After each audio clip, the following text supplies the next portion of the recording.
అందరికీ మన్నతండి. దేవుని వాక్యం చదువుకున్నాము. మొదటి రాజుల గ్రంథము 1వ అధ్యాయము 3వ వచనం చదువుకుందాం. ఇశ్రాయేలీయుల దేశం దిక్కులన్నింటిలో తిరిగి ఒక చక్కని చిన్నదాన్ని వెతికి అభిషేకంగా అను శూన్యరాల్ని చూచి రాజు వద్దకు తీసుకుని వచ్చి చిన్న ప్రార్థన చేస్తుంది. ప్రేమస్వరూపైన మా ప్రియ పరలోకపు తండ్రి, ఈ పరిశుద్ధ పావనామములకు వందనములు, స్తుతులు, స్తోత్రం రాజు ప్రభువా. గతించిన కాలం అంతా మమ్మల్ని కాచి కాపాడి భద్రపరిచిన తండ్రి, మరొక తన పునరుద్ధాన దినము వెలుగు దినం మాకు దయచేసిన మా తండ్రి, నీకు వందనాలు, స్తుతులు, స్తోత్రం రాజు. ఇప్పటి వరకు తండ్రి పాఠం ద్వారా ఆరాధన క్రమం పాపడవద్దంలో తండ్రి నాన్న మహిమపరచుకుని భాగ్యం ఇచ్చేదా తండ్రి. మీరు మమ్మల్ని రక్తంతో కడిగి శుద్ధి చేశారు తండ్రి, నీకు వందనాలు, స్తోత్రం రాజు ప్రభువా. ఇప్పుడు నీ వాక్యంతో మమ్మల్ని వదక స్నానం గావించమని తండ్రి ప్రభువా పరిశుద్ధుడైన మిమ్మల్ని వేడుకొనిచున్నాం తండ్రి. యేసయ్య తండ్రి వాక్యం బోధించుకొని చుండగా తండ్రి నన్ను నీ శిలువ చాటున మరించేయండి అయ్యా ప్రభువా. నన్ను నీ వర్షంలోకి చేసుకుని ప్రభు నీ ఆత్మవర్షం పరుచుకుంటాను యేసయ్య. పరిశుద్ధాత్మ మీరే నాతో మా అందరితో మాట్లాడమని అంచె దినాల్లో ప్రభువా మేము ఎట్టి రీతిగా జీవిస్తే ప్రభువా తండ్రి సజీవుల గుంపుకి నాయన సిద్ధపడి మేఘం ఎక్కగలము. అటు వాక్యాహారం మాకు దయచేసి నాయన ప్రభువా మీరే సమస్త ఘనత కీర్తి మహిమ ప్రభావాలు పొందుకోమని ఆరాధనకు యోగ్యుడైన యేసయ్యకు నేను ప్రార్థన ఇచ్చిన పరమ తండ్రి. ఆమేన్. ప్రభు పాదం ఎదుకు వచ్చిన మనందరకు పునరుద్ధారణ దీవెనలు మెండుగా కలుగుగాక. ఆమేన్. కూర్చున్నామండి. మరి గత నెల మనం ఆల్రెడీ అభిషేకం గురించి మనము చాలా విషయాలు ధ్యానించుకున్నాము. కొన్ని విషయాలు మరి మిగిలిపోయినవి. సామాన్యంగా ఒక గంటన్నర అయితే ఒక స్త్రీ గురించి కొంచెం మాత్రం ధ్యానించుకుందాం. గంట వరకు మనం ధ్యానించుకున్నాము. మరి ఇప్పుడు కొన్ని విషయాలను ధ్యానించుకుంటూ మరి పరిశుద్ధాత్మ దేవుని నడిపేందుకు కొరకు మనము ధ్యానంలో కొనసాగుదామండి. మొదటి రాజుల గ్రంథం 1వ అధ్యాయం మనకు తెలుసు కదా అభిషేకం గురించి. మరి ఇంచుమించు మొత్తం ఇంట్రొడక్షన్ అంతా మరి గత మరి నెలలోనే మనం ధ్యానించుకున్న అభిషేకం అనేది ఒక ఆమె మరి ఎవరంటే మొదటి రాజుల గ్రంథంలో దావీదు మహారాజుకు మరి ఆయన మరి వృద్ధాప్యంలో మరి ఇంచుమించు మరి 60 సంవత్సరాల వయసు అనుకుంటే ఆ సమయంలో మరి దావీదు గారికి ఒక అనారోగ్యం, అతని శరీరము మరి చల్లబడిపోటువంటి స్థితి అన్నమాట. మరి చూస్తే పరిస్థితి రాజ్యం పరిస్థితి చూస్తే మరి సొలొమోను రాజు ఇంకా చేతి అందవడలేదు. కాబట్టి మరి ఆ సమయంలో మరి అక్కడ ఉన్న వారు మరి ఆలోచించి మరి దావీదు మహారాజు యొద్ద మరి ఎవరైనా ఒక చిన్నదాన్ని మరి వెతకటం మంచిది అని 2వ వచనంలో ఉంది. కాబట్టి అప్పుడు ఆ రాజైన ఆయన సముఖం ఉండి ఆయన ఆదరించి పెట్టగలుగుటకు ఆయన కౌగిట్లో పట్టుకొని చెప్పి ఇశ్రాయేలు దేశం దిక్కులన్నింటిలో తిరిగారంట. ఒక చక్కని చిన్నది మరి దొరికిందంటండి. ఆమె అభిషేకం అనమాట. ఆమె ఎవరంటే శూన్యరాలని మనం చూసాము. ఆమె గురించి అనేక విషయాలు, అలాగే రాజ్యములో కూడా వస్తున్న అనేక గందరగోళాలు కూడా ధ్యానించుకున్నాం కదా. అదోనియా దావీదు మహారాజు కొడుకు ఏం చేద్దాం అనుకున్నాడు, మరి తన వైపు కొంతమంది తిప్పుకొని తానే రాజు అనుకుంటూ మరి అలాంటి పనులు జరిగిస్తున్న సమయంలో మరి ఒక పక్కన దావీదు మహారాజు వృద్ధాప్యము, మరి అభిషేకం మరి కనిపెట్టుకోవడం. సొలొమోను రాజు మరి దేవుని దేశంలో ఉన్న రాజు. దావీదు తర్వాత బత్షెబ కుమారుడైన సొలొమోను మరి రాజు అవ్వాలి.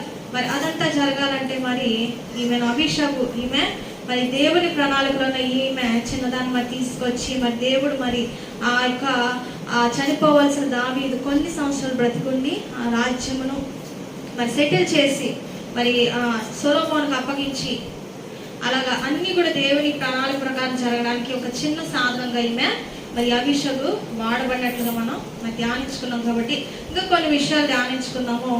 ఇక్కడ మరి దావీదు మహారాజు గారి గురించి మరి మనం చూసినప్పుడు సమూయేలు ప్రవక్త మరి సౌలును అభిషేకిస్తాడు కదండి. సౌలును అభిషేకించాక సౌలు రాజుగా ఇష్టాన్ని పరిపాలిస్తాడు. కానీ సౌలు మరి దేవుని హృదయానుసారుడు కాదు, దేవుని చిత్తము తెలుసుకొని ముందుకు అడుగు వేసేటువంటి వాడు కాకపోవడం బట్టి ఆ రాజ్యముతో తీసివేయబడింది. అలాగే సౌలును కూడా దేహో ఆత్మ ఎడవాసిందంట.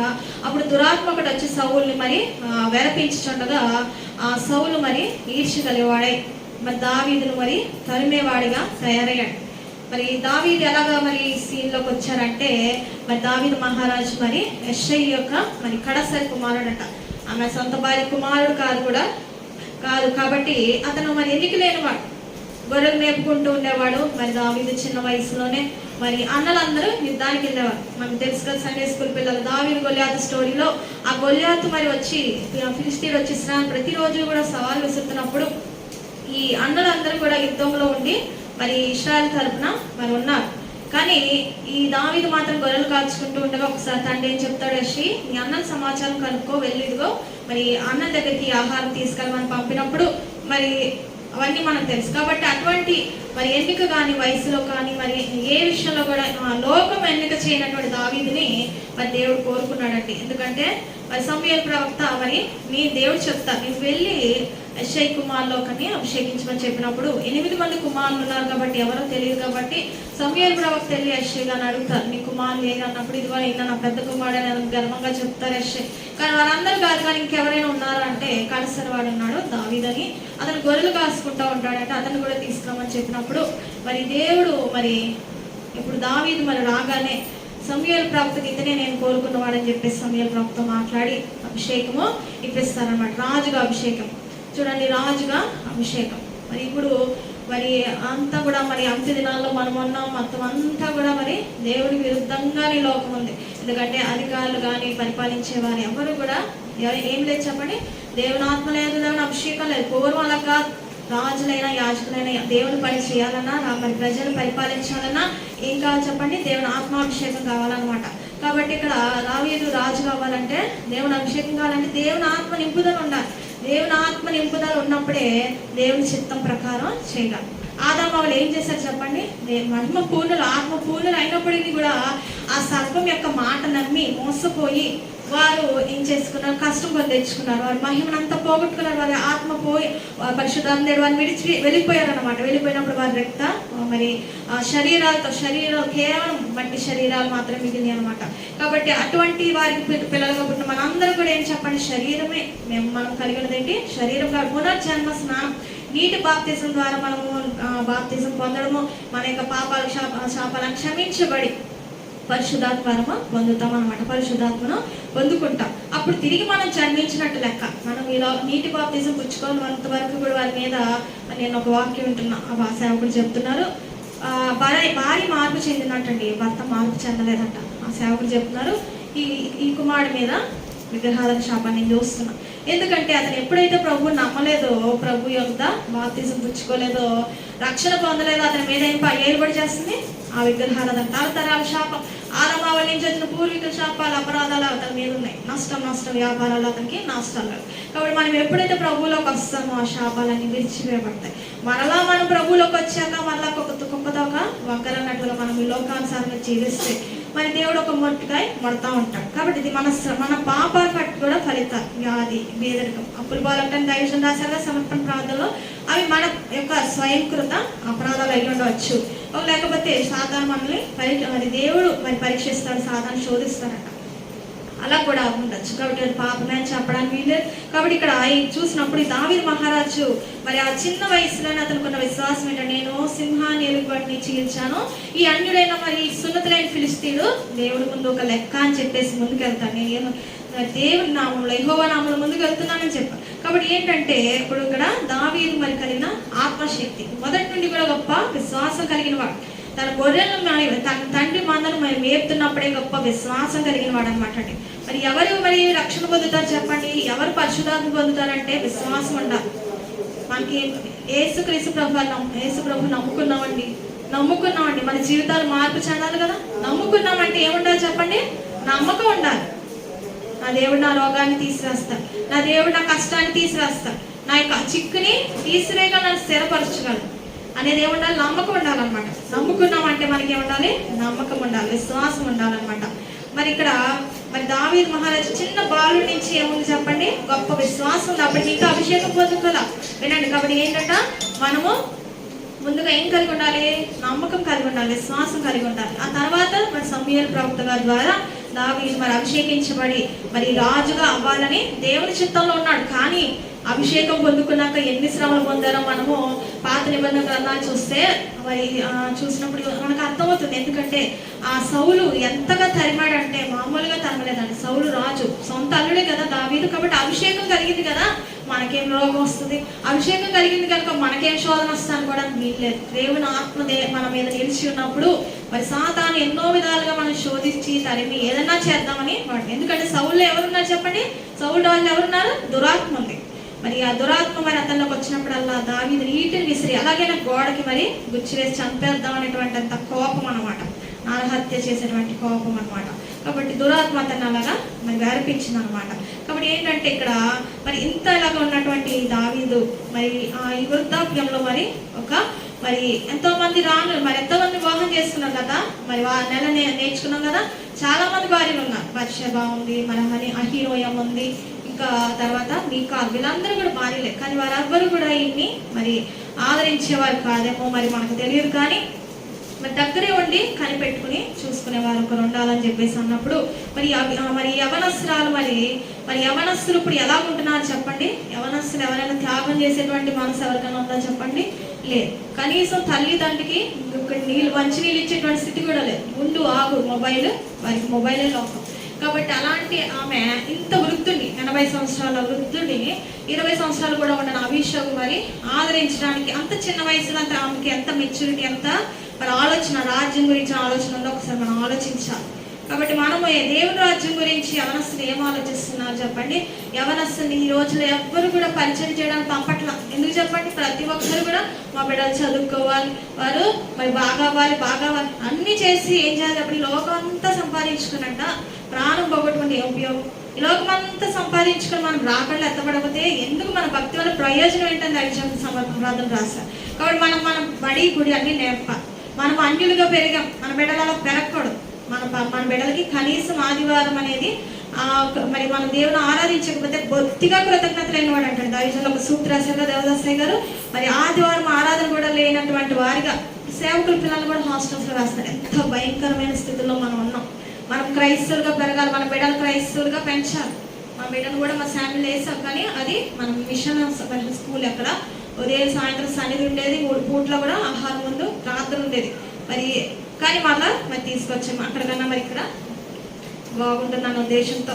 మరి ఏంటంటే ఇక్కడ ఏంటంటే చూడండి, మరి ఈ యవనస్త్రాలు మరి చక్కని ఉద్దేశాలు కలిగిన స్త్రీ అన్నమాట. మనం కూడా మన పిల్లలు ఏం చేయాలి చెప్పండి? మరి దేవునికి దూరం చేయకూడదు. ఇలాంటి వారిదే పరలోక రాజ్యం. చిన్న బిడ్డలకు అద్దకు రానివ్వకుండా ఆటంకపరిచే వారిని రాయితో కట్టండి, సముద్రంలో వేస్తే మేలని ప్రభు చెప్తున్నాను. కాబట్టి మనం ఎప్పుడో నీకు చదువు ఎందుకంటే నేను చెప్తున్నాను, ఉదయం 9 నుంచి ఈవినింగ్ 4-5 వరకు చదువులో ఉంటాను. మళ్ళీ ఈవినింగ్ ట్యూషన్ ఎందుకు చెప్పండి? కనీసం రోజులకి దేవుడికి 3 గంటలైనా దేవుడికి సమయం ఇవ్వాలి. అది పెద్దోళ్ళైనా చిన్నోళ్ళైనా అందరికీ వర్తిస్తుంది. ఇప్పుడు చిన్న బిడ్డలని ప్రతి ఒక్కరి లోకం తెలిసిపోతుంది. ప్రతి ఒక్కరు కూడా ఎవరు రాకుండా ఎత్తపడతారు, ఎవరు విడపడతారు కూడా మనకు తెలియని దుస్థితి. కాబట్టి మనం బాల్యం నుండి ఏం చేయాలి? భక్తి నేర్పాలి. 8 అవర్స్ చదువులో ఉన్న వాళ్ళకి కనీసం 3 అవర్స్ దేవుడి గురించి, మరి దేవలోకం గురించి, పరలోకం గురించి ఏది చెప్పకపోతే వారికి ఏం నేర్పినట్టు అని చెప్పండి? వాళ్ళు ఒకవేళ చూడండి, చాలా మంది సంపాదించుకుంటారు కానీ వాటిని ఎలా ఖర్చు పెట్టాలో తెలియదు. వారు అప్పుల్లోనే ఉంటారు. ఏం ఉపయోగం చెప్పండి? లోకంలో వారికి మంచి పేరు ఉందా? కాబట్టి ఎప్పుడు కూడా దేవుని నీతిని, రాజ్యాన్ని వెతకాలి. అప్పుడు వారు ఏం చేయగలరు? వాక్యం అనే బండ మీద వారి జీవితాలు కట్టుకుంటే వాళ్ళు ఏమవుతారంట? వారు పడిపోరు, వారికి విజయమే అనమాట.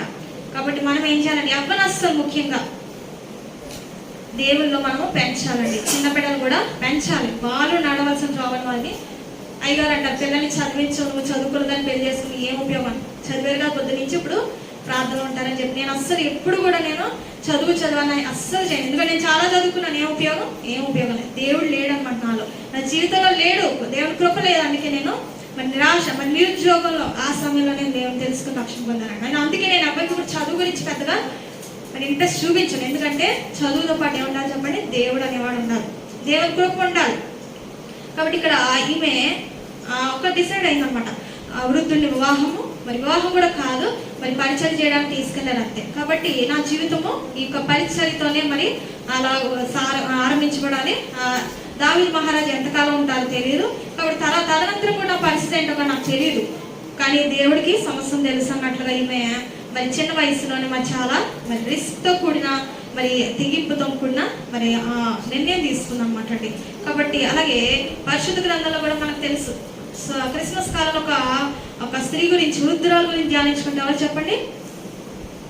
అన్నా ప్రవక్తి గురించి ధ్యానించుకుని ఆమె అంట 7 సంవత్సరాలు మాత్రమే పెనిమిడితో ఉందంట. మిగిలిన 84 సంవత్సరాలు ఉపవాసములతో దేవాలయంలో ప్రార్థన చేస్తున్నట.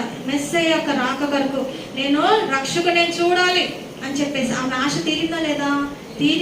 తీరే వరకు దేవుడు ఆమె సజీవంగా ఉంచాడు, బలంగా ఉంచాడు. ఆమె కంటి చూపు బాగుంది. మరి ఇంచుమించు 7 సంవత్సరాలు పెనిమిడితో ఉంది, 84 సంవత్సరాలు ఉపవాస ప్రార్థన ఉంది అంటే ఎంత చెప్పండి? 91. మరి వివాహం అయ్యేటప్పటికి ఎన్ని సంవత్సరాలు అయ్యి ఉంటుంది చెప్పండి? ఒక 20 సంవత్సరాలు ఉందనుకోండి. ఈ యొక్క 91 + 20 కలిపితే ఎంత చెప్పండి? ఇంచుమించు 121 సంవత్సరాలు. అప్పుడు మరి 20 సంవత్సరాల పెళ్ళైంది మనకు తెలియదు, దాని గురించి మన పరిశుద్ధ గ్రంథంలో రాయబడలేదు. కాబట్టి ఆమె అంత వృద్ధురాలైనా సరే ఆమె హృదయంలో ఒక ఆశను దేవుడు చూశాడు. కాబట్టి మనము కూడా ఆశ కలిగి ఉంటే మన ఆశనే దేవుడు తీరుస్తాం. మనకి ఈ లోకంలో ఎన్నో ఆశలు ఉంటాయి, ఆ ఆశలు కాదు కానీ దైవికమైన ఆశ. రక్షకుడు నేను చూడాలి. సుమియాను కూడా నాదా నేను ఇప్పుడు నా దాసుని మరి చక్కగా పోనిస్తున్నాను, ఎందుకంటే నేను చూశాను అని చెప్పి సుమియాను కూడా మరి యాజకుడు కూడా మరి ఎంతగానో మరి సున్నతి చేయబట్టుకు వచ్చిన యేసు ప్రభువాన్ని చూచి ధన్యుడైనాడంటండి, దేవుని స్తుతించాడంట. కాబట్టి మనము ఈమె ఎందుకు తీసుకురాబడింది చెప్పండి? ఈ యొక్క అభిషేకం దేని గురించి చెప్పుకున్నాం చెప్పండి? ఎందుకోసం తీసుకురాబడింది? ఈమె రాజుకు వెట్ట కలిగించడానికి. కాబట్టి మనము వెట్ట అంటే వేడి పుట్టించడానికి అనమాట అండి, వేడి పుట్టించడానికి. ఇప్పుడు చూడండి, ఒక్కొక్కసారి మన చేతులు మరి చల్లగా అయిపోతే ఏం చేస్తామో ఇలా అనుకుంటాం, రాపిడి చేస్తాం, ఏమవుతుంది? వేడి పడుతుంది. అలాగే ఒక వృద్ధుడైన శరీరం ప్రక్కనే ఈమె యవనస్తురాలు ఉంటే వెట్ట కలుగుతుందన్న ఉద్దేశంతో మరి తీసుకొచ్చారు. మరి మనము ఇతరులకు అంటే మన ఆత్మీయ జీవితంలో ప్రకారం మనం ధ్యానించుకోవాలి.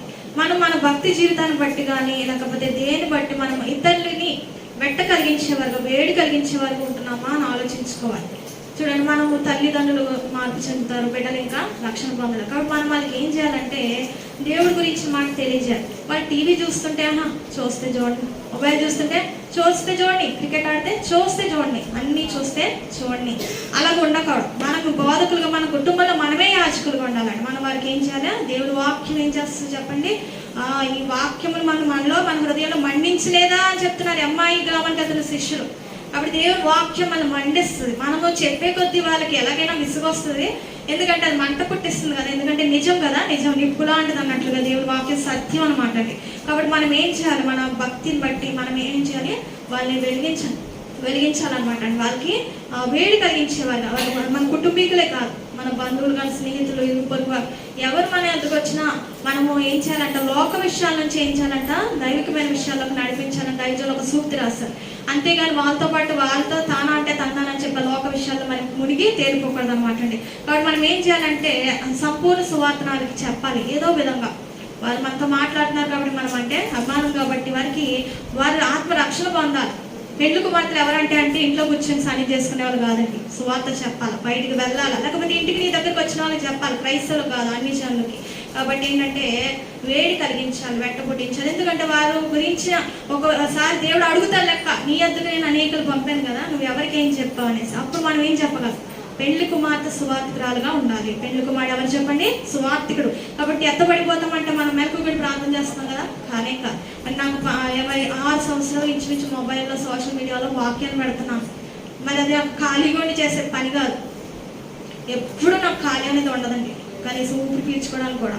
ఎందుకంటే అంత విరామం లేకుండా దేవునికే సమయాన్ని ఇస్తాను. ఏం చేస్తున్నాను ఇక్కడ అంటే మీకు మరి నేను చెప్పలేను. కానీ మరి ఎందుకంటే దేవుడు వాక్యం ఎందుకు పెడుతున్నానంటే ఎవరో ఒకరు అన్యజనులు చూడరా, నా స్టేటస్ చూడకపోతారా అని చెప్పేసి నేను పెడతా ఉంటాను. వారికి అర్థమైన అర్థమకపోయినా వారు మరి ఎప్పుడైనా సరే దేవుని వాక్యం ఎవరినైనా ఎలాగైనా సంధించగలదండి, ఎలాగైనా సరే దేవుడిని రక్షించగలరు. మనము ఈ లోకంలో కూడా ఎన్నో సాక్ష్యాలు చూస్తాం. చిరిగిపోయిన బైబిల్ ముక్కను చూసండి, బైబిల్ కొనుక్కున్నానండి, లేకపోతే అందులో దేవుని మాటలు బట్టి నేను రక్షణ పొందాను ఎంతమంది చెప్పట్లేదు, ఎన్ని మనం వీడియోస్ చూడట్లేదు యూట్యూబ్లో. కాబట్టి దేవుని వాక్యం సజీవమై బలము గలదైన 2 అంచుల కంటే ఎటువంటి కత్తి కంటే మరి ఖడ్గం కంటే వాడిగా నుండి ఎముకల్లోకి మరి మన దూరం అంటండి మనం సరి చేసేదే ఉన్నది. కాబట్టి అటువంటి వాక్యాన్ని మనం ఏం చేయాలి? వెదజాలి. సమయమంతా అసమయమని సువార్త కొరకు ప్రయాసపడాలి. మనకు అవన్నీ లేకుండా ఉండకూడదు. మనము ఆదివారం క్రైస్తవులుగా ఉండకూడదు. సండే క్రైస్తవులు కాదంట, మండే క్రైస్తవులు. మండే తెలుగు మండే, సోమవారం గురించి కాదు, మండే క్రైస్తవులుగా ఉండాలి. మనకు ఆ వేడి లేకపోతే ఇతరులకు ఏం వెంట కలిగించగలని చెప్పండి? కొంతమంది ఉంటారు తల్లిదండ్రులు రక్షణ పొందుతారు, వాళ్ళ పిల్లలు కానీ వాళ్ళ మనవాళ్ళు కానీ ఎవరిని నాడుకోరు. ఎందుకంటే మాకు తెలియదండి చెప్పండి. మీకు తెలియకపోతే మందిరానికి తీసుకురండి, మేము చెప్తాం. కాబట్టి వాళ్ళు అలా ఉంచేయడం వల్ల వాళ్ళు అలాగ లోకంలో ఎక్కడికో వెళ్ళిపోతారు. మీరు ఇలా దేవుని మార్గంలో వెళ్తారు, వాళ్ళు ఎక్కడికో వెళ్ళిపోతారు. మీరు వాళ్ళు కలవడానికి ఉండదు. కాబట్టి వాళ్ళు ఒక రోజు మీకు మేకుల్లాగా తయారవుతారు అనమాట. వాళ్ళు మీకు ఎంతో శోధన. సౌలు చూడండి, మరి ఒకనాడు పరిశుద్ధాత్మనే నింపబడ్డ సౌలు రాజు మరి ఆత్మ పోగొట్టుకున్నట్ట దావీదుని చంపడానికే మరి ఎన్నోసార్లు తరిమాడు, ఎన్నో చోట్ల తరిమాడు అనమాట. అల్లుడే అయినప్పటికీ కూడా కోడల ముఖం కూడా చూసింది. ముందు ఆయనలో ఎవరున్నారు? దురాత్మ. దావీదు మహారాజులో దేవుని ఆత్మ ఉంది కాబట్టి అది పడట్లేదు అనమాట. ఎలాగైనా దాన్ని మొట్టు పెట్టించాలంతే, మరి చంపేస్తే గొడవడదు అన్నట్లుగా అనుకున్నాడు అనమాట. కాబట్టి మనం ఏంటంటే మనం ఎప్పుడు కూడా ఇక్కడ ఏంటంటే ఈ గురించి మనం నేర్చుకున్నప్పుడు మరి రాజుకు తగిన వారిగా ఇవి ఉన్నదనమాట. మనల్ని వెలిగించిన మరి ప్రభు మనల్ని వెలిగించినప్పుడు మనము అనేకలు వెలిగించాలి. మనతోనే రక్షణ అక్కడితో ముగిసిపోకూడదండి. ఎందుకంటే మనల్ని రక్షణ మరి దైవం రాసిన మనము రక్షించబడ్డాము, ఇతరులు రక్షణార్థమైన సేవలో మనం ఉండాలి. కాబట్టి ఇతరులు రక్షణార్థమైన సేవ ప్రార్థన. నిన్న మరి ఇండిపెండెన్స్ డే కదా, చాలా మంది ఏం చేస్తారు, ఫ్లాగ్లు పెట్టుకుంటారు, డ్రెస్సులు కూడా అక్కడ వేసుకుంటారు, దేశభక్తి పాటలు స్కూల్లో అబ్బా చాలా హంగామా చేస్తారు. వారి దేశం వరకు వెళ్ళి అక్కడ ఆర్మీలో పనిచేయమంటే ఎవరైనా వెళ్ళి ప్రాణాలు అర్పిస్తారా? అమ్మో, అలా చేసేది వేరే వాళ్ళు ఉంటారు. ఏంటంటే వాళ్ళు ప్రాణాలు పోగొట్టుకోవడానికి కదా. అది దేశభక్తి అంటే. నువ్వు ప్రార్థన చేయి, మరి నీ మోకాలు మరి ఇలాగా నల్లగా మారిపోయిన మరి ఏంటంటే గడ్డలు కట్టినా సరే నువ్వు మోకాలు ప్రార్థన చేయి. ఏం చేయాలి? ప్రార్థన, దేశం కొరకు ప్రార్థన చేయాలి. ఇది దేశభక్తి కాదు, పై ఇవన్నీ కాదు. ఇవన్నీ ఏంటంటే ఇది అన్యం చేసుకునే పండుగ కాదు, నేను ఏదో కాదు. మనం ఏం చేయాలంటే ఆ సమయాన్ని దేవుడిని మరి దేశం యొక్క రక్షణ కొరకు ప్రార్థన చేయాలన్నమాట. ఇక్కడ ఈమె ఎలా ఉందంట? కన్యగా ఉందంట, అలాగే రాజును ఆదరించిందంట. కాబట్టి కన్య అంటే పవిత్రత, పరిశుద్ధత. మనము కూడా దేవుళ్ళకి వచ్చాక పవిత్రత, పరిశుద్ధత, వాక్శుద్ధి, దైవ 7 శుద్ధులు చెప్పాడు. కాబట్టి మనకి దేవుడు మరి ఎంత మరి సామర్థ్యం ఇచ్చారో అంతకు మించి మనం ప్రయాసపడి ఏం చేయాలంట? పరిశుద్ధతను, పవిత్రతను కాపాడాలి. అలాగే రాజును ఆదరించిన మరి ఈమెగా ఉన్నది. కాబట్టి మనము కూడా రాజు అంటే ఎవరు చెప్పండి? దావీదు రాజు యొక్క శరీరం. అంటే శరీరం ఎవరు చెప్పండి? మన యొక్క సంఘం ఏంటి చెప్పండి? క్రీస్తు శిరస్సు అంట, సంఘం అంట శరీరం. కాబట్టి మనం శరీరం అంటే సంఘంలో ఉన్న ప్రతి ఒక్కరిని కూడా ఆదరించేవారిగా మరి ఉండాలి, ప్రేమించేవారిగా, మరి వారి వరకు ప్రార్థించేవారిగా మరి మనం ఉండాలన్నమాట అండి.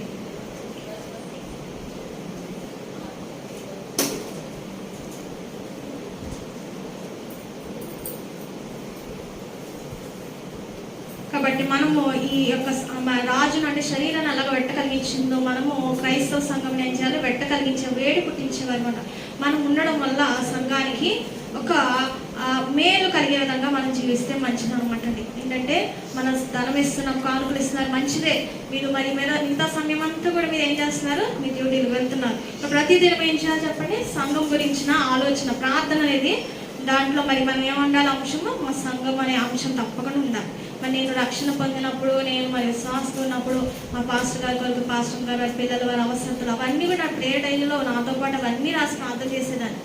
ఎందుకంటే వారు వారు బాగుంటేనే మనం బాగుంటాం. అలాగే మేమేమనుకుంటాం? మీరు అందరూ బాగుంటేనే మేము బాగుంటామని మేము మీ అందరి కొరకు ప్రార్థన చేస్తాం. కాబట్టి మీరేం చేయాలా? మా కొరకు ప్రార్థన చేయాలి. ఎందుకంటే మేము ఒకవేళ ఈ మందకు మరి ముందుగా మరి అయ్యగారు మరి ఉంటే అయ్యగారి మీద ఏముంటుంది చెప్పండి? సాతాను కన్ను అటాక్స్ అనేది ముందు ఎవరు? ఇద్దరిలో ముందు నిలిచిన వారి మీద. అయ్యగారు కాపరి గురించి మనం ఏం చేయాలి? ప్రార్థన చేసేవారుగా ఉండాలన్నమాట. ప్రతిదినం కూడా చేయాలి. ఎందుకంటే మన ఆత్మీయ తండ్రి కాబట్టి కాపరి గురించి మనం ఏం చేయాలా? ప్రార్థన చేయాలి. ఆయన ప్రయాణాల కొరకు, ఆరోగ్యం కొరకు. ఎందుకంటే మరి దైవజాలు బాగుంటేనే మన సంఘం అనేది, మంద అనేది బాగుంటుంది. మంచి కళ్ళలో ఒక పాస్టర్ గారు చూసారా? మరి హోసన్న రెడ్డి పాల్ అయ్యారు. మన యాక్సిడెంట్ ఏదో అయిందన్నారు ఒక 2 వారాల క్రితం. కాలు మోకాల నుంచి తీసేశారండి. ఆయన విశ్వాసంతో చెప్తున్నారు మరి దేవుడు నాకు ఉన్నాడు అని చెప్పి. ఏంటంటే మరి చూడండి ఎంత ప్రమాదం కలిగిందో. మరి మనం ఏం చేయాలంటే మనం మరి ఎక్కువ సేవకులకు ఉండేది ఏంటంటే ప్రయాణాలు కాబట్టి వారి వరకు మనం ఒక అంశము అయితే ప్రార్థన చేయాలి. తప్పకుండా మనము మరి అలా ఆదరించేవారిగా, సంఘమును ఆదరించేవారిగా మనం ఉండాలన్నమాట. కాబట్టి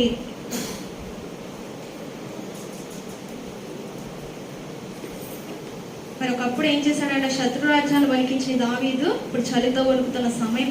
కాబట్టి ఒకనాడు సంఘం మనకి ఎన్నో మేలు కలిగించింది. మరి ఈనాడు సంఘము గలిబిలవుతున్న సమయంలో మనం ఏం చేయాలా? పారిపోకూడదు. వాళ్ళు ఇప్పుడు 12 మంది శిష్యుల్లో ఒకరు ఇస్కరియోతు యూదా ఉరిపెట్టి చనిపోయాడు. మిగతా 11 మంది ఏం చేశారు చెప్పండి? 11 మంది ఏం చేశారంట? వాళ్ళు కూడా చెదిరిపోయారు. అయ్యో ప్రభుకి ఎలా శిక్షించారు, ఇంకా మమ్మల్ని కూడా మేము ఎటంతో తిరిగిన వాళ్ళని తెలిస్తే మమ్మల్ని కూడా ఎలాగే మరి విచిత్రంగా చిత్రవత్ చేసి చంపుతారు. అని చెప్పేసి వీళ్ళు చెదిరిపోయారు. కాబట్టి మనము ఎప్పుడు కూడా అంటే సంఘంలో శరీరం ఆదరించింది ఆమె దావీదు మహారాజు యొక్క శరీరం అంటే మన సంఘంలో ఆదరించే వారిగా ఉండాలి. మన యొక్క ప్రార్థనలు ఉండాలి. మన యొక్క మరి కానుకల ద్వారా సంఘంలో బలపరచాలి. అలాగే మన యొక్క తలాంతులు కూడా వాడి ఏం చేయాలంట, మనం ఏది చేయగలిగితే అది మనం చేయాలి. ప్రార్థన పరిచయం ఏదో ఒకటి మనం చేస్తున్న ద్వారా సంఘం అనేది ఏమవుతుందండి, ఆదరించబడే స్థితి కలిగి ఉంటుందంట.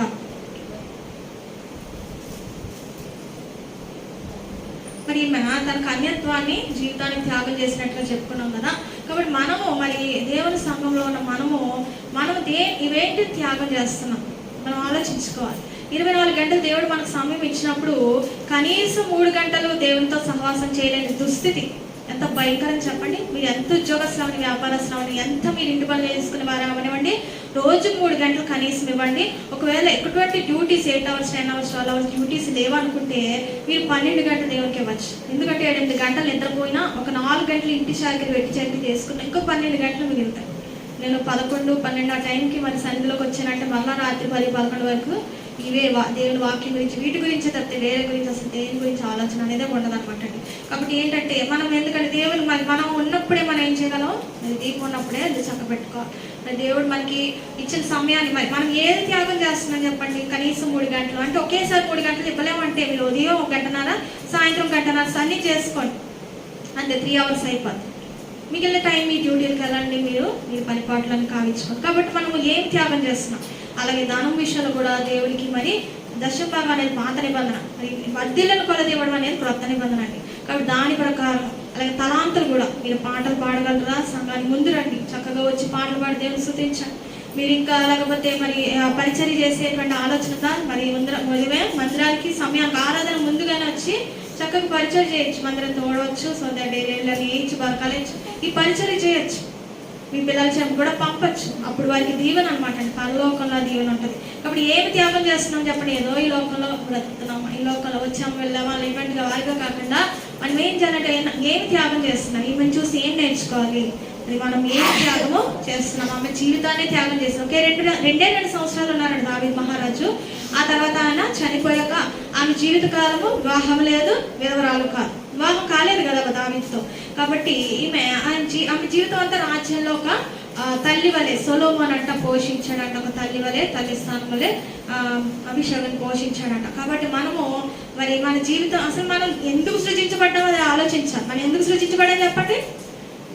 లూసిఫరు సాతాన్లా మారిపోయి 3వ వంతు దేవదూతల దురాత్మలుగా వాడి తోకతో లాగేసుకున్నప్పుడు 2 వంతుల దేవదూతలు పరలోకంలో ఉన్నారు. అలాగే ఈ దేవదూతలు కాదు కానీ నా స్వరూపు నా పోలిక చెప్పి నేను మనుషులు చేస్తాను అని అనుకున్నారట. ఆదికాండం 1:26-27 ఉంటుంది కదా. ఎందుకంటే మనల్ని ఆరాధికలుగా ఎందుకంటే వర్షిప్ చేయడానికి దేవుడు సృష్టించాలి, అంతేకాని ఏదో ఈ లోకంలో మనం జీవించడానికి కాదంట. అన్యులు ఏదో జీవిస్తారు, వాళ్ళు చనిపోయాక ఎక్కడికి వెళ్తారో వాళ్ళకి తెలియదు. మనకు సమస్తం తెలుసు, పరలోకం తెలుసు, పాతాళం నరకం, అంచు తీర్పు, ధవళ సింహాసనం అన్ని మనకు తెలిసినప్పుడు మనం అందుకిందా కైగా చదివించారు. వెలుగులో ఉన్న మనం మత్తులం కాక ఉందమో మనం ఎందుకు సృజించబడ్డామో.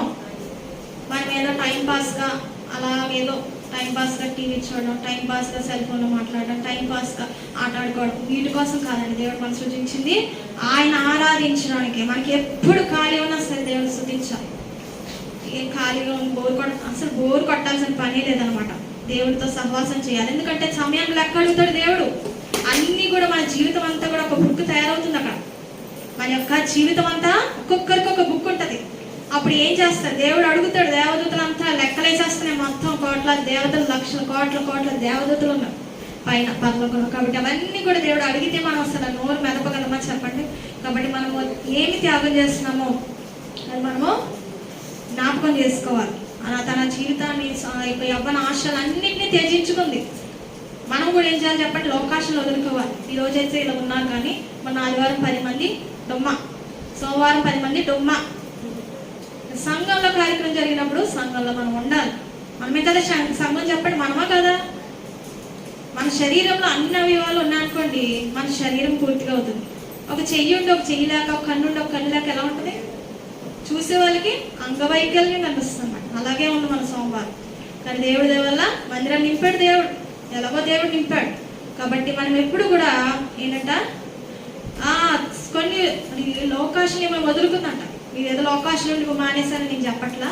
కాబట్టి ఏంటంటే మనము కొత్త మనిషిన ఆదివారమే ఫంక్షన్ వస్తుంది, దేవుడా ఫంక్షన్ డిసైడ్ అయిపోవాలి. ఆరాధన మనకు ఉండేదే 2 గంటలు, చెప్పండి. గంట ఉండి వెళ్ళిపోయి ముందు వచ్చి సంపూర్ణ దీవెన కాదండి. 7 ఆశీర్వాదాలు పొందుకోవాలి దైవం చెప్పి. మనకి 2 గంటలు ఉంటుందండి, 1.5-2 గంటలు. సంస్కారం రోజు 2.5 గంటలు. అది కూడా కనీసం ఇవ్వకపోతే వ్యర్థం అనమాట మంచిది. ఎందుకు నేను చెప్తున్నానంటే, యూదులు అంటే వాళ్ళు ఎంత ఇష్టపడతారో చెప్తున్నా. వాళ్ళు శుక్రవారం సాయంత్రం సబ్బాత్ మొదలైతే విశ్రాంతి దినము శనివారం సాయంత్రం వరకు ఇంచుమించు 24 గంటల వరకు అగ్గిపుల్ల రాజేది. 24 గంటలు పోనీ ఒక 8 గంటలు నిద్రపోయారు అనుకోండి, వాళ్ళు ఎంత టైం ఉందో దేవుడికి ఇస్తున్నారు చెప్పండి. ఎన్ని గంటలు చెప్పండి? 24లో 8 తీసేయండి. 24లో 8 తీస్తే ఎంతండి? 16 గంటలు దేవుడికి వారు ఇస్తున్నారు. 6 దినాలు కష్టించి పనిచేసి 7 దినాలను విశ్రమించాలి కదండి. హాలిడే కదండి, సండే హోలిడే కాదు మాకు తెలియదు అని మీకు చెప్పొద్దు, మనం చెప్పకూడదు. ఎందుకంటే 16 గంటలు వారు దేవునికి ఇస్తారు కాబట్టి. ఇప్పటికీ కూడా ప్రపంచంలో అత్యంత గొప్పదైన టెక్నాలజీ ఎక్కడ ఉందంటే ఇస్రాయేల్ దేశంలో. ఎన్ని రాకెట్లు ఎన్ని వాటి మీద ఆకాశంలో వేసినా సరే వారి పక్షాన్ని యుద్ధం చేసేది ఎవరంట? యుద్ధం యెహోవా దేవుడు వారి పక్షం. ఇప్పటికీ మరి కులుకని నిద్రపోని దేవుడు వారి పక్షాన్ని ఎందుకు యుద్ధం చేస్తున్నారంటే, వారు అంత నిష్టగా భయం వణుకొని మన దడ అంటే యెహోవా దేవుడు అంటే. ఎందుకు నేను చెప్తున్నానంటే, వారు ఒకవేళ ఆజ్ఞ తప్పితే వెంటనే తెగులో కరువు క్షామం వస్తుంది అని వారికి భయం అనమాట. మనకేం లేదు చెప్పండి, క్రైస్తవులకు భయం లేదు, అస్సలు భయం ఉండదు. భక్తి ఉంటుంది, నాతో సహా భక్తి ఉండదు. ఒక్కొక్కసారి లేట్గా వస్తాను ఆదివారం, ఏంటి తండ్రి నన్ను క్షమించాలనుకుంటా. ఆదివారం అయితే అయ్యగారు టెన్షన్గా వస్తారు. అదేనా అప్పుడైనా అక్కడ పని జరుగుతుంది మళ్ళీ అన్నప్పుడు కొంచెం లేట్ అయిన అయ్యగారు. కాబట్టి ఏంటంటే ఇక్కడ నేను ఏం చెప్తున్నానంటే, ఆదివారమే టూర్స్, ఆదివారమే ఫంక్షన్స్. కాబట్టి వారానికి యూదులు 16 గంటలు ఇచ్చినప్పుడు మీరు ఎన్ని గంటలు ఇస్తున్నారో లెక్కేసుకోండి. రోజుకి 1 గంట ఇస్తున్నారా, రోజుకి 2 గంటలు ఇస్తున్నారు, లెక్కేసుకోండి. 6 దినాలు కష్టపడుతున్నామండి అని మీరు అనద్దు. ఎందుకంటే 16 గంటలు యూదులు 6 దినాలు కష్టపడుతున్నారు. 6 దినాల వారు దేవుని ఆరాధించకపోయినా ఈ 16 గంటలు మాత్రం నేను చెప్తున్నాను కదా, వారు తప్పకుండా దేవుని ఆరాధిస్తారండి. ఎందుకంటే అందుకే దేవుడు వారిని అత్యున్నతమైన స్థానంలో ఉంచారు. దేవుడు వారిని ఇప్పటికీ కూడా ప్రతి యుద్ధంలో వారికి విజయం అనమాట. ఒకవేళ ఓడిపోయినా వెంటనే లేచి వారి యొక్క మరి పరిపాలన చేసే వాళ్ళ దేవుడు మరి విజయం ఇస్తున్నారు. కాబట్టి మనం ఏం చేయాలంటే, ఆదివారం ప్రభు దినం అని చెప్పేసి అలాగే మా పాస్టర్ గారు చెప్తా ఉండేవారు. 52 ఆదివారాలు కూడా ఒకే సంఘానికి కరెక్ట్ అయి ఉండడం వల్ల అంటే ఆ యొక్క చూడండి, మన బిడ్డలు ఇంట్లో కాసేపు బయట కాసేపు, ఇంట్లో కాసేపు బయట కాసేపు తినడం వల్ల వాళ్ళకి ఈ శరీరానికి ఏది వంట పడుతుంది చెప్పండి. ఈ మందిరంలో మన సంఘంలో వాక్యాహారం తింటున్నాం, మళ్ళీ ఎక్కడో దూరెత్తున్నామండి. అక్కడ ఏదో 1 సంవత్సరానికి ఏదో 1 ఆదివారం అయితే అనుకోవచ్చు, 1 వారం ఇక్కడ, 1 వారం అక్కడ, 1 వారం ఈ ఊరు, 1 వారం అలా ఉండడం. నేను ఇలాగ పర్సనల్గా మీరు ఎవరు తీసుకోండి, నేను అలా చెప్తున్నానని మా మాస్టర్ గారు చెప్తా ఉండేవారు కాబట్టి నేను చెప్తున్నాను. అది మా మేలు కొరకు చెప్పేవారు ఆయన. మీరు అలా చేయొద్దని చెప్పేవారు. 52 ఆదివారాలు కూడా ఒకే సంఘానికి. కానీ ఏమైనా ఎమర్జెన్సీ అయితే మీరు ఒక్కొక్కసారి 1 ఆదివారం అయితే ఏమో, కానీ మనం ఏం చేయకూడదంటే అలాగా ఒకే సంఘంలో కంటిన్యూ అవ్వడం ద్వారా ఆ సంఘం యొక్క ఆ యాజకుడు యొక్క అభిషేకం, మరి మా యొక్క అభిషేకము అమ్మరిలా అలాంటివి అంటారు.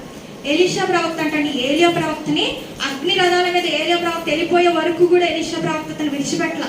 ప్రతిదిన ప్రతిక్షణం మనమా ఫస్ట్ ఆదివారం వస్తాం, మరలా ఆదివారం, మరలా నెల రావచ్చు. కొంతమంది ఫస్ట్ ఆదివారం కూడా లెక్కలేదు, అంత్య దినాలు మరీ దారుణంగా అయితే.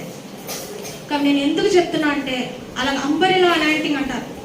మా మీద అభిషేకం అంటే అంబరిలా చూడండి, కొడుకులా ఉంటుందా, పైన వర్షం పడినప్పుడు ఇలాగ కిందకు వస్తుంది. అలాగే మాతో ఉన్నప్పుడు, మాతో అంటుకట్టబడ్డప్పుడు అంటే మా యొక్క అభిషేకం, మా యొక్క వరాలు, మా యొక్క ఫలాలు అన్ని, మా యొక్క దీవెనలు అన్నీ కూడా మా వల్లే మీ మీదకి వస్తాయి అనమాట.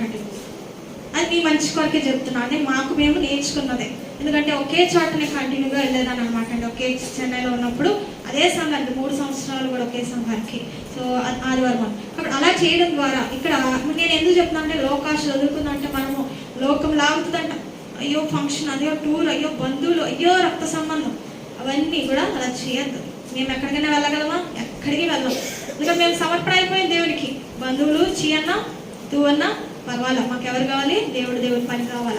ఆ టైంలో మేము ఎక్కడికి వెళ్ళాం. దేవుడి కృపను బట్టి మమ్మల్ని అలా నడిపిస్తారు. ఆయన యొక్క కృప, మా యొక్క గొప్పతనం కాదండి, ఆయనకే మహిమ కలుగును గాక. కాబట్టి మనం ఏం చేయాలంటే, కనీసం వారానికి 2 గంటలు కూడా దేవుని త్యాగం చేయకపోతే చూడండి మన జీవితం ఎక్కడ ఉందో సరే ఆలోచించుకోండి. యూదులు 16 గంటలు అది గుర్తుంచుకోండి. వాళ్ళ ముందు మనం ఏంటి, వాళ్ళే మనకు మాదిరిగా మనం ఉంచుకున్నాం. అప్పుడు మనము గొప్ప విజయాలు పొందుకోగలం అన్నమాట. ఈమె అలాగే అభిషేక్ కూడా ఏం చేసిందంట, రాజు దగ్గరికి వెళ్ళింది కదా, పరిచారం చేసినప్పుడు ఏదో రాజరికం లేకపోతే పెత్తనం ఏం చేద్దాం అనుకుని ఆమె పని ఏంటంటే రాజు కనిపెట్టుకుని చూడడం. ఆమె ఇంకేదో ఆలోచించలా. మరి అలాగా నిస్వార్థంగా మనం ఏం చేయాలంట, మరి దేవుడి దగ్గరకు వచ్చినప్పుడు మనం ఎప్పుడైతే మనం ప్రార్థన చేస్తాం, పరిచయం చేస్తామో దేవుడు తప్పకుండా ప్రభువుకు చేసినట్టుగా మనం ఏం చేయాలంట, దేవుడి పరిచయంలో కూడా మరి వాడబడాలి. పేతురు గారు చెప్తున్నారు, ప్రభువా మేము సమస్తం విడిచిపెట్టామయ్యా, మరి మాకేంటి తండ్రి, మాకేంటి దేవా. నిజమే, మరి చాలా మంది సేవకు వచ్చిన వారి పరిస్థితి కూడా అంతే. మాకేంటిదంటే అంటే పరలోకం మీకు ఏం ఉన్నాయి చెప్పండి, 24 సింహాసనాల్లో 12 మంది గోత్రకర్తలు, అలాగే 12 మంది మీరు అపోస్తలు ఉంటారని చెప్పారు. కాబట్టి మనం ఈ లోకంలో ఏది సంపాదించకపోయినా పరలోకంలో ఒక నిలువ చోటు నివాసాన్ని సంపాదించుకోవాలి. ధనవంతుడు లాజరు ఉపమానం ఉంది కదా, మనం అనుకుంటాం ఈ లోకంలో మనకి దేవుడు ఎన్ని ఇచ్చినా మనకు చదివే, మన తల్లిదండ్రులు మనకి ఎన్ని పెట్టినా, మన పిల్లలకి ఎన్ని కొనిచ్చినా వాళ్ళకి ఏం వండావు, ఏం కొన్నావు అని అంటాం, ఏం చేసావు. అలాగే మనం కూడా దేవుడిని ఒక్కొక్కసారి మనము చదువుకుంటామేమో, కానీ మనం ఈ లోకంలో లాజరు ఎలాగున్నాడు చెప్పండి, అనారోగ్యవంతుడు, ఆరోగ్యం కూడా లేదు కదా, ఆరోగ్యం లేదు, ధనం లేదు, ఐశ్వర్యం లేదు, ఇల్లు కూడా లేదు. కానీ పరలోకంలో అబ్రహాము ఆనుకొనబడ్డాడని. కాబట్టి ఈ లోకంలో ఏమి సంపాదించకపోయినా మనము ప్రభువుని కలిగి ఉంటే చాలు. యేసునుకున్నదంతా మనదే కదా, పట్టుపాట్ల దైవజనం రాశారు కదా, యేసులోనే అన్ని ఇముడి ఉండగా, యేసులోనే సంపదలు ఉండగా. కాబట్టి మనము దేవునికి ప్రథమ స్థానం ఇస్తే, విశ్రాంతి దినమునంట దేవునికి మరి ఇస్తే, మరి దాన్ని సమర్పణ చేసుకుంటే మనమంట ఉన్నత స్థలముల పైన ఉంటామని యెషయా గ్రంథంలో దేవుడు రాయించారు. యూదులకు విశ్రాంతి దినం, మనకు ఆరాధన దినం, ప్రభు దినం అనమాట అండి. కాబట్టి మనం ఇక్కడి నుంచైనా సరే కొన్ని విషయాల్లో చక్కగా ఉంటున్నారు మీరు అందరూ, ఇంకా మనం పరిపూర్ణతలోనికి వెళ్ళాలన్నమాట, మహిమ నుండి అధిక మహిమకి వెళ్ళాలి. అందుకే నాక ఈ బాధ తప్పితే ఏమీ లేదు. కాబట్టి సమస్త జనులు శిష్యులుగా చేయండి, విశ్వాసం చేయమని లేదు, ప్రాణం పెట్టేటువంటి శిష్యులతో చేయాలి. అంటే అందరూ కూడా శిష్యులు అవ్వాలి, అందరూ కూడా రాజులకు యాజక సమూహంగా. మేము ఎలాగున్నాం మీరు కూడా అలాగ ఉండాలి. మేము యాజకులు అయితే మీరు కూడా యాజకులు, ఒక్క ఆదివారం మాడినట్టు వీలు లేకుండా మీరు పరిగెత్తుకుని దేవుడి మందిరానికి రావాలన్నమాట. అది మరి దేవుడు కోరుకుంటున్నాను అనమాట. కాబట్టి అలాగే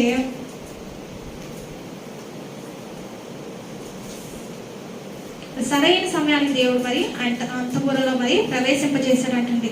ఈమె మనము కూడా పలానా వారు వచ్చారండి మా సంఘానికి, వీళ్ళ వల్ల మా సంఘం ఎంత వృద్ధైందండి, వాళ్ళు ఎంతమంది తీసుకొచ్చారండి ప్రభు దగ్గరికి అని చెప్పేసి అంట మనం ఎంటర్ అవగానే ఈమె అంతఃపురంలో ప్రవేశించిందంట. మరి రాజు దావీదు కోరుకున్నాడంటండి. ఆమె పక్కన పడుకోవడం వెంట కలిగించడం కాదు, దేవుడి ప్రణాళికలో మరి ఆమె ఉన్నది. అలాగే ఆమె కూడా అలాగే ఆదరించింది అనమాట. ఆమె మరి ఎలాగ ఆదరించిందో మరి చక్కని ఆహారము, తర్వాత లేకపోతే మరి అన్ని కూడా కనిపెట్టుకుని ఒక చంటి బిడ్డలాగా, మరి వృద్ధుడు కదా 80 సంవత్సరాల వృద్ధుడిని చక్కగా చూసుకుని ఉంటుంది. కాబట్టి అతనికి మరి ఏ వేదన ఉందో ఏ బాధ ఉందో మనకు తెలియదు, కానీ మరి ఆమె ఏం ప్రార్థన చేస్తుందో మనకు తెలియదు, అవన్నీ వివరంగా రాయబడి ఉండలేదండి. కానీ ఆమె మంచి విశ్వాసాన్ని మాత్రం మనం గుర్తుంచుకోవాలి. ఆమె మంచి విశ్వాసం. చాలా మంది చాలా ఇళ్ళ కోడలుగా వెళ్తారు, ఇంక వెళ్ళారా ఇంక అంతే అగ్గి అయిపోయింది, విడిపోతారు. అత్తగారు మరి ఆ కొడుకు విడిపోవాల్సింది. కానీ ఈమె అభిషేక్ వెళ్ళింది, అక్కడ ఏమంట పెట్టలేదన్నమాట. చక్కగా ఆమె పని ఆమె చూసుకుని దావీదు రాజుకి ఆదరించింది. 2 సంవత్సరాలు జీవించాడంట. ఆ తర్వాత రాజ్యం స్థిరపరచబడిందంట. కాబట్టి మనము ఒక సంఘానికి వెళ్ళినప్పుడు ఇదిగో పలానా వారి ద్వారా వారి ప్రార్థనలు, వారి సమర్పణ, వారి ప్రేమ అని చెప్పేసి మనం ఏం చేయాలి, అలాంటి మంచి సాక్ష్యం మనం పొందుకోవాలన్నమాట అండి. కాబట్టి అలాగే బైబిల్ గ్రంథంలో కూడా యెఫ్తా కుమార్తె ఉంటుంది, గొప్ప సమర్పణ కలిగిన స్త్రీ.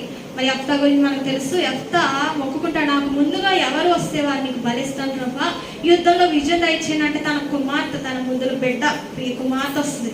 ఆమె కూడా ఒప్పుకుంటుంది బలికి. మరి ఆమె కూడా పెళ్లి కాని కన్యే. కాబట్టి అలాగా ఆమె కూడా సమర్పణ అయినట్టుగా చూడడం. ఇంకా మరి ఆ రాజ్యంలో కూడా ఇంకొకటి ఏంటి చెప్పండి, అబ్షాలోము అదోనియా తండ్రి తర్వాత నేనే రాజులా వాళ్ళని కొట్టలంట, రాజ్యాన్ని చేర్చడానికి నేనే రాజులని కొంత లాక్కొని మరి వారు మరి ఉరులుగుతున్న టైం అనమాట. ఇవన్నీ కూడా ఆమె పట్టించుకోలేదు. ఆమె పని ఆమె రాజును కనిపెట్టుకోవడమే. దేవుడికి మిగతా విడిచిపెట్టింది. దేవుడు మరి కార్యం చేశాడు మన దేవుడు తన దృష్టిలో ఉన్న సొలొమోన్నే తర్వాత ఏం చేశాడు చెప్పండి, రాజుగా చేశాడు. మరి అదోనియా కూడా, అదోనియా ఏం చేశాడు, బత్షెబను పంపుతాడు. మనం లాస్ట్ మంత్ చెప్పుకున్నాం కదా, సొలొమోన్ దగ్గరికి పంపి అడగమంటాడు. అభిషేక్ మరి దావీదు చనిపోయారు కదా, సో అభిషేకుని అదోనికి ఇచ్చి పెళ్లి చేయండి అని చెప్పేసి విన్నపించడానికి వస్తే అప్పుడు సొలొమోను రాజు తెలివిగా అంటాడు, అయ్యో పెళ్లి చేయడమేనా, రాజ్యం కూడా సింహాసనం కూడా అతనికి ఇద్దాం అన్నట్టు, కానీ వెంటనే అదోనియాని చంపించేస్తాడు సొలొమోను రాజు. ఆ కుట్రను కనిపెట్టాడు అనమాట సొలొమోను రాజు. కాబట్టి అంటే ఏంటంటే పూర్వం అంతఃపురంలో ఉన్న రాణిని రాజుకి ఇచ్చి పెళ్లి చేస్తే ఇప్పుడు అదోనియా అభిషేకం పెళ్లి చేసుకుంటే ఈమె రాజు యొక్క ఉపపత్ని లెక్క మరి ఏదో మొత్తమే. సో అంతఃపురంలోనే ఈమెను పెళ్లి చేసుకుంటే అతను రాజు అవ్వచ్చని అదోనియా కుట్ర అంటే. సో ఇలాంటి కుట్రల మధ్యన ఆమె ఉన్నది. అయినప్పటికీ కూడా ఆమె కుడి ఎడమల చూడలేదనమాట. ఆమె చూసింది ఒకటే, మరి తాను విశ్వసించిన యెహోవా దేవుని వైపు చూసిందట. అలాగే కొనసాగింది. ఆమెని ఎవ్వరు కూడా ఏది కూడా కొట్టలే. ఆమె జీవితంలో పరిశుద్ధంగా మరి ఆమె ఉన్నట్లుగా మనం చూడగలం.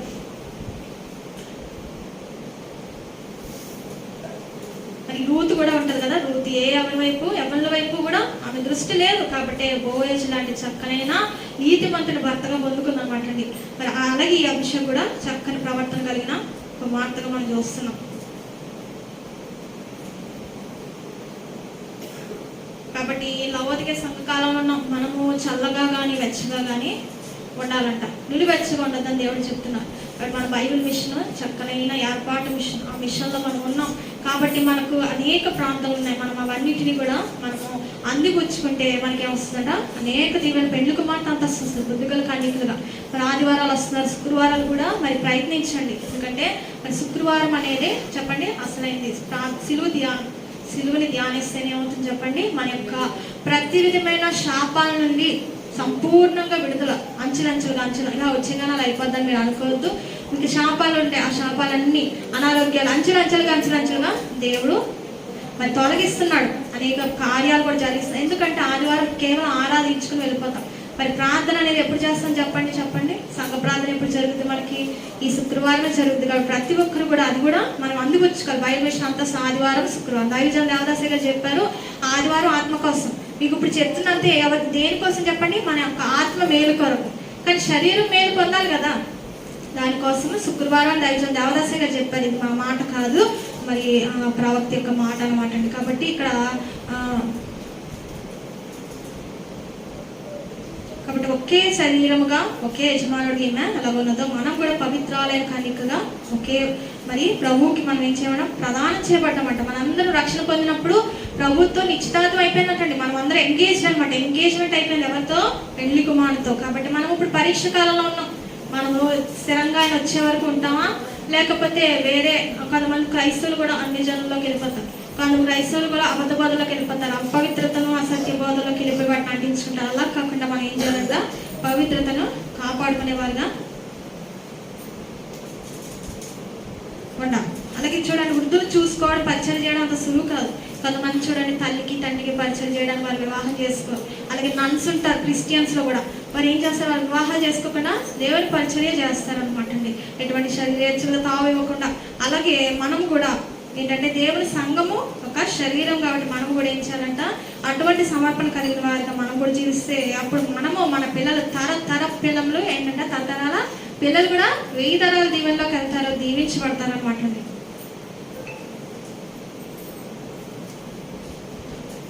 కాబట్టి అభిషేకం నుంచి నేర్చుకోవాల్సింది ఏంటంటే మొదటిగా సేవ, అలాగే వినయానికి మాదిరి అంటండి. కాబట్టి మనము ఏంటంట పరిశుద్ధ కుమారుడు ఎందుకు వచ్చారు?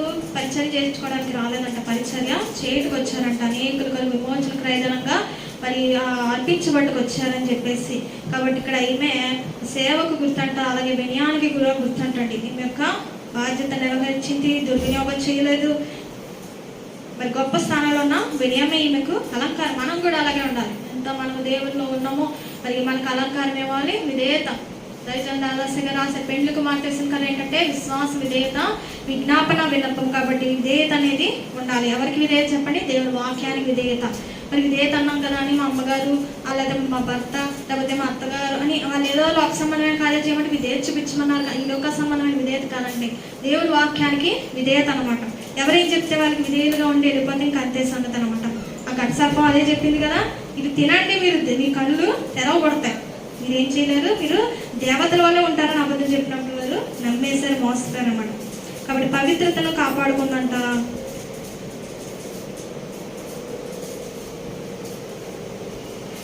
మరి సాధారణ వ్యక్తిని కూడా మరి చక్కని ఈ కార్యంలో దేవుడు ఉపయోగించాడు. కాబట్టి దేవునికి కూడా మన పట్ల ఒక ప్రణాళిక ఉందంటే చిన్నవారిగా కనిపించిన దేవుని చేతిలో గొప్ప సాధనలు అవ్వగలం.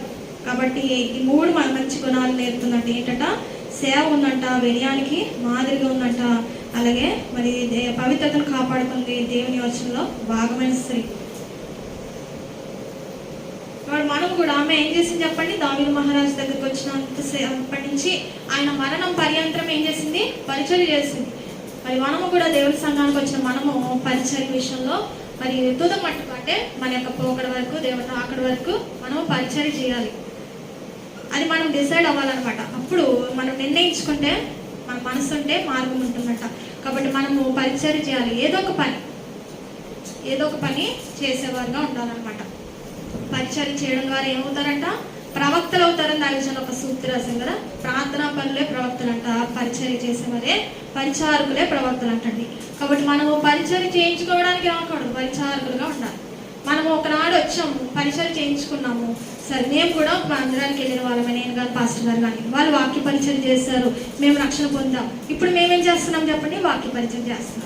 అలాగే మనం కూడా మరి అనుభవం, మరి సంవత్సరాలు పెరిగే కొద్దీ, ఆత్మీయంగా ఎదిగే కొద్దీ, ఎన్నాళ్ళు చూస్తున్నా ఎప్పుడు వచ్చిన వారు, ఎప్పుడో వచ్చినప్పటి నుంచి కూడా ఇప్పటి వరకు అలా కూర్చునే వారిగా ఉండకుండా నిలవబడి పనిచేసేవారిగా ఉండాలన్నమాట. అప్పుడు మనము నిలవబడి పనిచేస్తే ఇంకా వేరే వారు, కొత్త వారు వచ్చి కూర్చుంటారు.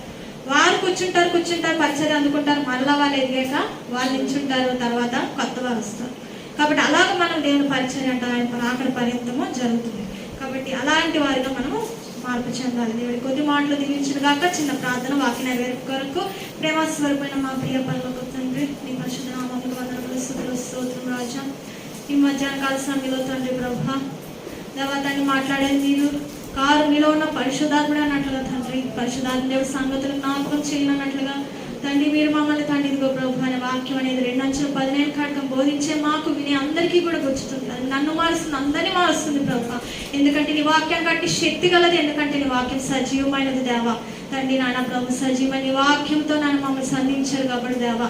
తండ్రి దుష్టుడు వాక్యం ఎత్తుకెళ్ళిపోకుండా తండ్రి మంచి నేలలో తండ్రి విత్తబడిన విత్తనం అనే ఓపికతో ఫలించి 100 30 100 మాలో వాక్యాన్ని ఫలింపు చేయండి అయ్యా ప్రభు. మహిమ నుండి అధిక మహిమకి ఎదగవలసిన రోజులు, ఎందుకంటే దేవా ఈ సంఘం నుండి తల్లి సంఘం నుండి ఒక పిల్ల సంఘం మాకు దయచేశారు కాబట్టి దేవా ప్రభు. ఇదిగో మేము కూర్చున్న వారు కాకుండా దేవా, కూర్చున్న వారు నిలబడితే కూర్చోడానికి అనేకులు వచ్చి పరిచయం పొందుకుంటారు కాబట్టి అటు రీతిగా పాపం రానున్న దినాల్లో తండ్రి అభిషేకం కలిగిన సేవలు, వినయములు తండ్రి ప్రభు, ఇదిగో పవిత్రతను మేము కూడా తండ్రి పరిచయం చేసే గుణము తండ్రి నాన్న తండ్రి చేతులు వాడబడే కదా తండ్రి యోగ్యమైన పాత్ర వల్ల మమ్మల్ని ఒక్కొక్కరిని వచ్చిన దేవా తండ్రి మీకు ఇష్టలుగా తండ్రి మేము జీవించాలి ప్రభా.